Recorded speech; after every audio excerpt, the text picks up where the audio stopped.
वक्रता मतलब बात टेढ़े तरीके से कहनी है, सीधे तरीके से नहीं कहनी है। प्रेम की दुनिया का पहला परिवर्तन क्या होता है? जब भी आप जीवन में प्रेम करेंगे, हालांकि आप 2-4 बार कर चुके मैं जानता हूं, लेकिन फिर भी मैं एज्यूम करता हूं कि नहीं किया हुआ, ठीक है। जब भी प्रेम करेंगे सबसे पहला काम क्या होता है? नायक नायिका नाम चेंज कर दे एक दूसरे का। वो औपचारिक नाम से काम ही नहीं चलता उनका। देखो ताली बजा रहा है। इसको लग रहा है कि अरे बाप रे बाप, पकड़ में आ गई बात हमारी। और उसी अनुभूति में वाक्य आता है, सोना कितना सोना है। सोना सोने का नाम नहीं है, उसका नाम तो स्वर्णगुप्त जैसा कुछ रहा होगा, लेकिन उसका नाम हो गया सोना। ऐसे नायक नायिका का नाम रखेगा, तू मेरी झिंगुरी है। कुछ भी, तू मेरा झिंगुर है, तू मेरी झिंगुरी है, ऐसा कुछ नाम रखेगा। तू मेरा तोता है, तू मेरी तोती है, ऐसे कुछ ना कुछ नाम। ये जो नाम होते हैं ना, ऐसा नहीं कि औपचारिकता है। हाई इमोटिव स्टेट में आप औपचारिक नाम से काम चला ही नहीं सकते, आपको नाम बदलना ही पड़ेगा। नाम ऐसा इमोशनल टाइप का रखेंगे, तू मेरा चीकू है, तू मेरी कुछ कुछ है, तू मेरा ये है, तू मेरा वो है। इस तरह के नाम से ही काम चलता है। और ये नाम केवल नायक नायिका में नहीं होते। कोई माँ अपने छोटे बच्चे को औपचारिक नाम से बुला ही नहीं सकती। अब बच्चा हुआ छोटा सा, इतना सा टिंडा सा है, नाम क्या है? प्रद्युम्न सिंह। ऊपर से कुंवर भी है, कुंवर प्रद्युम्न सिंह जा रहे हैं। कैसे जा रहे हैं? घुटना बल चल। तो खराब लगता सुन के ना भाई। तो माँ नहीं बोल सकती तेरा नाम, माँ तो बोली कौआ जा रहा है, कुंवर का कौआ कर देती, कौआ, ये मेरा कौआ है। ये जो है ना हाईली इमोटिव स्टेट है, इसको बोलते हैं भाव प्रेरित वक्रता। आप इतने सेंटिमेंटल हैं कि सीधी बात आपके मुंह से निकलती ही नहीं है। किसी ने 2 झापड़ मार दिए, कस के चला गया, आप सेंटिमेंटल हो गए। गालियां गद्य में आएंगी कि पद्य में आएंगी? भाव प्रेरित वक्रता है ना, तो पद्य में गालियां आती है। तो कोई भी भाव हो, अगर आप तीव्र स्थिति में हैं तो वक्रता आएगी। किसी ने टाइम दिया था कि ठीक 3 बजे आ जाना पान की दुकान पे, और खुद 6 बजे आया है। आप 3 बजे से पान खा खा के भी थक चुके हैं, और 6 बजे कोई आया तो इसमें गुस्से में है, बहुत गुस्से में है। आपको लग रहा है कि मेरा आत्मसम्मान खत्म हो गया है। जब तक आप 3-4 व्यंग्य नहीं कर लेंगे ना, रूह को ठंडक मिलेगी ही नहीं आपकी, चाहे कुछ हो जाए। फिर नायिका आ रही है, ऐसी घड़ी देखते हुए, sorry sorry sorry sorry sorry, late हो गई, मेट्रो खराब हो गई। बोले मैंने सारी मेट्रो देख ली नेट पे, सब तो ठीक चल रही थी, तुम्हारी कौन सी मेट्रो है? अलग रूट पे आती है क्या मेट्रो? सड़क पे आती है मेट्रो तुम्हारी? सॉरी सॉरी, प्लीज मुझे भरोसा करो। हाँ, भरोसा तो कर ही रहे हैं, हमारा क्या है, 3 का 6 ही तो हुआ है, आज तो आई गई हो, तिथि तो वही है इतिहास में। ठीक है भाई, बड़े लोग बड़ी बात। जब तक ये ऐसी 8-10 बातें फूकने वाले नहीं कर देगा ना, तब तक इसका जो अंदर का ज्वाला है वो शांत नहीं होगी। इसको बोलते उपालंब। उपालंब को देसी भाषा बोलते उलाहना। सुना है ना? सूरदास पे प्रश्न आया था यूपीएससी में, भ्रमर गीत सार हिंदी का सर्वश्रेष्ठ उपालंब काव्य है। उपालंब ये होता है कि दिल कड़वा नहीं है, पर गुस्सा ऐसा है कि जब तक आप तीखे कथन कह के अपने मन को शांत नहीं कर लेंगे, मन मानेगा नहीं। वो होता है उपालंब। बुद्धि प्रेरित वक्रता क्या है? जब आप इमोशनल हैं तो इमोशनल होके जब आप टेढ़ा कथन कहेंगे तो उसमें चमत्कार होगा, आनंद होगा, मजा आएगा, सौंदर्य होगा।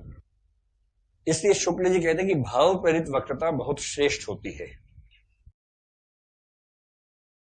अच्छी चीज है, होनी चाहिए। इससे कविता का सौंदर्य बढ़ता है और शानदार किस्म की रचनाएं इसी तरह से बनती है। जैसे भाव प्रेरित वक्रता का उदाहरण है सूरदास का भ्रमर गीत सार।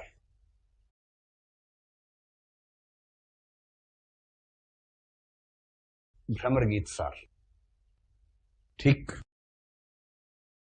सबसे क्लासिक एग्जांपल है, इसको हम पढ़ेंगे, आपके पाठ्यक्रम में भी है। मतलब वैसे वो भ्रमर गीत है, भ्रमर गीत के कुछ छंदों का संकलन किया गया, उसको कहा गया भ्रमर गीत सार। आपके पाठ्यक्रम में भ्रमर गीत सार लगा दिया, लेकिन रचना का मूल नाम क्या है? भ्रमर गीत। आपके पाठ्यक्रम में जो है वो उसका सार है, भ्रमर गीत सार है। अब कभी कभी जो मैंने आपसे कहा था कि कविता लिखनी है, टाइम फिक्स कर लिया है, मन में भाव आ नहीं रहा। जब आपके मन में कोई इमोशन ना हो, ऐसा इमोशन जो टेढ़ापन पैदा कर सकता हो, लेकिन उसके बाद भी आप कसम खा ले कि टेढ़ापन ला के दिखा दूं कविता में, नहीं आ रहा। मजा तब है जब इमोशंस इतने गहरे हैं कि अपने आप टेढ़ी बातें दिमाग में आ रही हैं, कल्पनाएं आपकी जागृत हो जाती है उस समय। और जब इमोटिव स्टेट है ही नहीं और आप ठान के बैठे लिखने नहीं, तो आप क्या करेंगे? बुद्धि दौड़ाएंगे, बुद्धि, दिमाग दौड़ाएंगे, और दिमाग से किसी तरह से वक्र कथन लिखेंगे, डेवलप करेंगे। बुद्धि प्रेरित वक्तृता बहुत शुष्क किस्म की होती है और चमत्कार करने के चक्कर में कभी कभी बहुत यांत्रिक और विचित्र किस्म की हो जाती है। ऐसा लगता है कि लेखक ने ठान लिया है कि वो कुछ ना कुछ चमत्कार करके मानेगा, और चमत्कार करने के चक्कर में, जबरदस्ती करने के चक्कर में कुछ खराब सा लिख देता है। तो आपको आश्चर्य तो होगा कि अरे यार बड़ा दूर का सोचा है, जहां ना पहुंचे रवि वहां पहुंचे कवि, गटर के नीचे पहुंच गया। देखो अब जैसे यही बात है, जहां ना पहुंचे रवि वहां पहुंचे कवि, कहां पहुंचे? गटर के नीचे। विस्मय तो हो ही रहा है इस बात से, विचित्र तो है कि यार सोचा ही नहीं था इस तरह से, लेकिन ऐसा लग रहा है कि ये उस इमोशन के साथ कही गई बात नहीं है, ये दिमाग लगा के सोची गई बात है। और जब दिमाग हावी हो जाएगा तो आपकी कल्पनाओं में जान नहीं होगी, कल्पनाएं बहुत शुष्क किस्म की, यांत्रिक किस्म की होंगी। और जिस कवि को शुक्ल जी ने सबसे ज्यादा डांटा है, कविता क्या है निबंध में, आमतौर पर हर कवि को एक बार डांट पड़ी है, एक ही कवि है जिसे 2 बार डांट खाई है। ऐसे महान कवि का नाम क्या है? केशवदास। 2 बार डांट खाई है शुक्ल जी के हाथों। और केशवदास क्या कर रहे हैं? जब दिमाग नहीं चल रहा, भावनाएं नहीं है, तो क्यों वक्रता लिखते हो भाई? चुप रह जाओ, वरना लिख के मानेंगे। और इसलिए चढ़ता हुआ सूर्य ऐसा लग रहा है मानो मानो बंदर का मुख। ये वाली जो वक्रता है, इसको क्या व्याख्या करेंगे? वक्रता मतलब बात टेढ़े तरीके से कहनी है, सीधे तरीके से नहीं कहनी है, क्योंकि सीधे तरीके से कहेंगे तो जीएस हो जाएगा, मतलब बहुत सपाट किस्म का हो जाएगा, उसमें मजा नहीं आएगा, चमत्कार नहीं आएगा। और घुमा के कहेंगे तो उसमें चमत्कार आएगा। तो आप लोग खुद वक्र कथन बोलते हैं कि नहीं बोलते हैं? दिन भर में 100-200 बोलते ही होंगे। सीधे कथन को बात कहां आती है? टेढ़ा कथन बोलते ही होंगे, दोस्तों से, दुश्मनों से, सबसे बोलते होंगे। इसकी एक वजह है भाव प्रेरित वक्रता, यानी जब आप बहुत इमोशनल हैं, हाईली इमोशनल हैं, तो तीव्र भावुकता की स्थिति में, अगर भावुकता की स्थिति हो, वो भी तीव्र वाली भावुकता की स्थिति हो, तो आप सीधा कथन बोल ही नहीं पाएंगे, चाहे कितना भी जोर लगा ले। आप बोलना चाहेंगे, सीधा निकलेगा टेढ़ा कथन, क्योंकि उस समय आपका दिमाग ऐसा हुआ पड़ा है कि वो सीधे वाक्य बोलने की हालत में नहीं है। तो कल्पना करके देख लीजिए कोई ऐसी सिचुएशन जहां बहुत तीव्र भावुक हो जाएंगे। जैसे आप चल रहे हैं, सामने एक बहुत ही गोलू सा बच्चा आ गया, 1 साल का, लुढ़कता हुआ ऐसे सड़क पे आ रहा है, बहुत ही गोलू सा है, बाल झबरे जैसे उसके हैं, इतना गोलू है कि आपसे रहा नहीं जा रहा, आपका मन कर रहा है इसको उठाऊं, चिकोटी काट लो उसी गाल पे 1-2।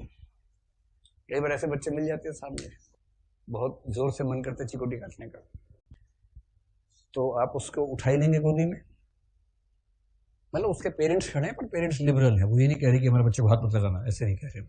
दिल्ली में ऐसे पेरेंट्स पाए जाते हैं कि हमारा बच्चा हाथ मत लगाना, हमारी प्रॉपर्टी है, हमारी नहीं है। तो मान लीजिए आपको बुरा लगा, आपने चिकोटी काट दी उसको, अब वो बच्चा आपको देख रहा है, ऐसे कुछ बोलो भी तो, खाली काट रहे चिकोटी, कुछ बोल के तो बताओ। तो आप कैसे बोलेंगे उसको? तो आपका नाम क्या है, ऐसे बोलेंगे, या थोड़ा तुतलाती आवाज बोलेंगे? आपका नाम क्या बेटे, ऐसे बोलेंगे, थोड़ा बेटे ऐसे करके बोलेंगे। इससे उसको लगेगा कि हाँ ये मेरी कैटेगरी का ही है, तो फिर वो आपसे संवाद कायम करना चाहेगा, अगला संवाद। वरना क्यों आपसे संवाद कायम करेगा? वरना समझ जाएगा कि मेरे बाप जैसा है, ठीक से इसको बिहेव करना भी नहीं आता है, तो उससे क्या बात की जाए।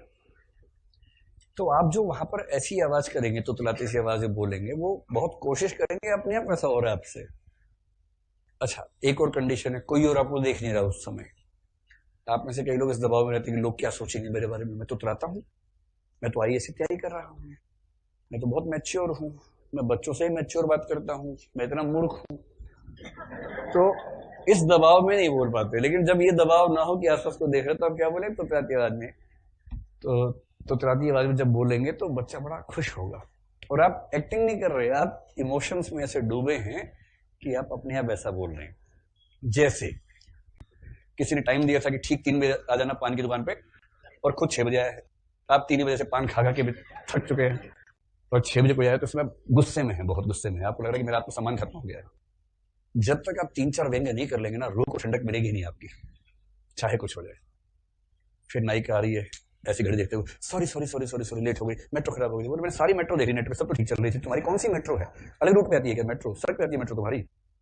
यार सॉरी सॉरी, प्लीज मुझे भरोसा करो। हाँ भरोसा तो कर ही रहे हैं, हमारा क्या है, 3 का 6 तो हुआ है, आज तो आई गई हो, तिथि तो वही है इतिहास में। ठीक है भाई, बड़े लोग बड़ी बात। प्रयोगवाद में कवि ने लिखा, नायिका का चेहरा इतना गोल है मानो रेलगाड़ी का पहिया हो। क्या करें इस कवि का भाई, ऐसा जब कोई लिखने लगे तो आपको मतलब चमत्कार नहीं हो रहा, आपको आश्चर्य हो रहा है कि ये आदमी कवि बना कैसे, पहले ही चेक करो। और इसलिए बुद्धि प्रेरित वक्रता जब भी होगी, कविता का सौंदर्य और मिजाज खराब करेगी। भाव प्रेरित, हृदय प्रेरित वक्रता हमेशा कविता का स्तर बढ़ाएगी। ये दोनों शब्द ध्यान रहेंगे आप लोगों को। चलिए, कुंतक की